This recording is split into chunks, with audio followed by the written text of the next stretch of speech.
Hello everyone, for week 4 for my current events presentation, I will be talking about ESPN and how they are racist towards black people. The white people at ESPN, there's racism going on behind the scenes, behind the camera, despite what goes on at ESPN on the surface. In corporate America, they're racist at this company.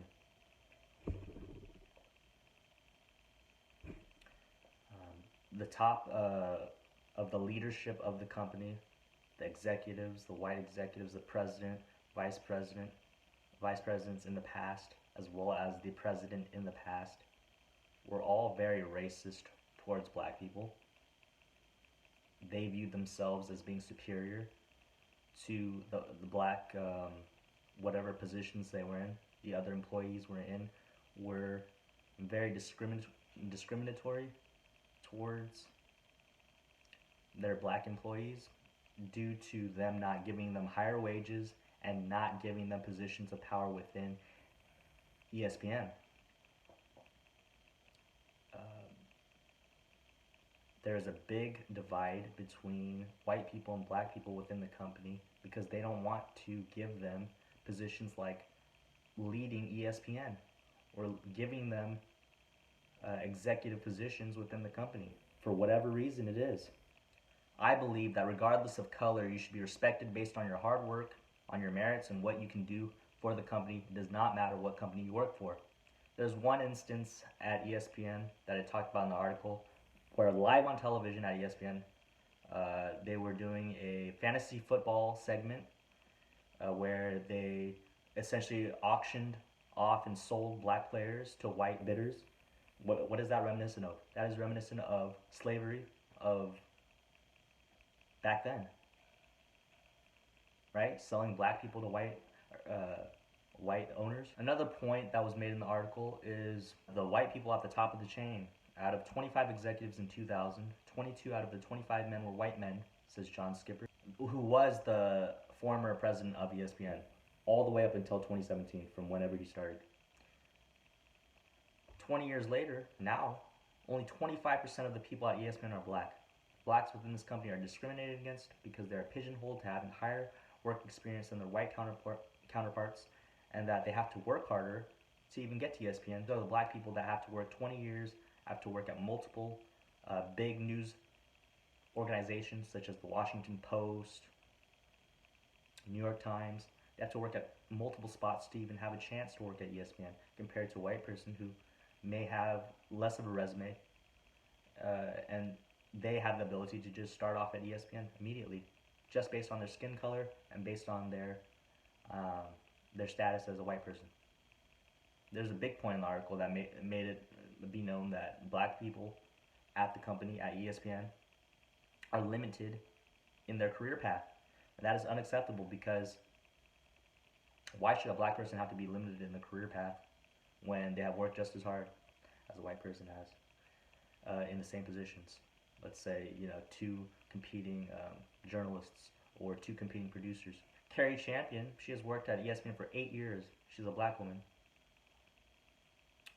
She said she's faced constant harassment from her boss, Jill Frederickson, who's a white woman. What did she say? She harassed her by constantly saying microaggressions to her and constantly saying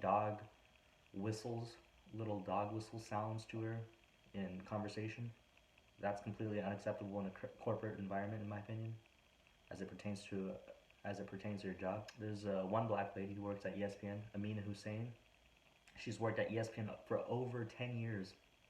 And Jamel Hill, her coworker, they both hosted a number of TV shows on ESPN, namely NBA Countdown. Amina Hussein has hosted NBA Countdown as well as NFL Countdown. Well, Jamel Hill says there are white people that don't have Amina's resume, and yet they're the ones getting promoted. They're the ones receiving respect in the end. Jamel Hill says that if Amina was white, she'd be the vice president of ESPN. But because she is black, she's not able to. Stephen A. Smith, one of ESPN's biggest stars ever, who is black, says that before he made it a point a long time ago to ESPN's leaders, his white bosses and executives, that something should be done about giving more freedom to black employees in terms of promoting them and making them equal to white people. Obviously, there is discrimination between black people and white people within the company, and that is why there's a what do you call it? There's a roadblock to anything getting done for black people. This is all very important to ethnic studies because there could be an office down the road in Sacramento next to your house, right?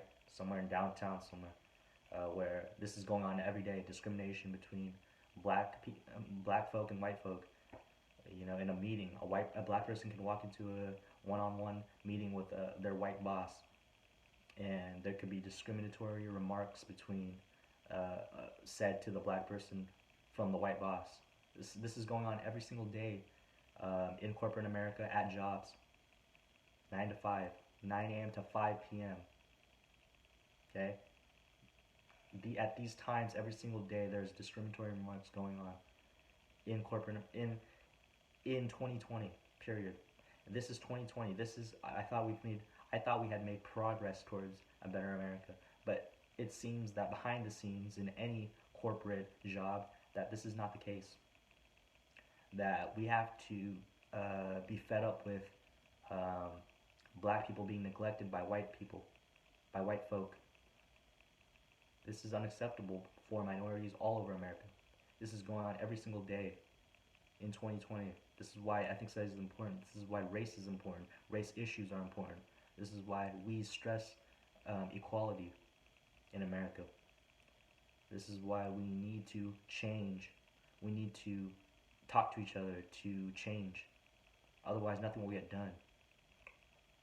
No black people will have better jobs. No black people will have better pay, will have better anything, because they can't, because they're restrained, because of some force field, some barrier that says that they cannot, even though they put the hard work in for these specific people within these companies. That's not right.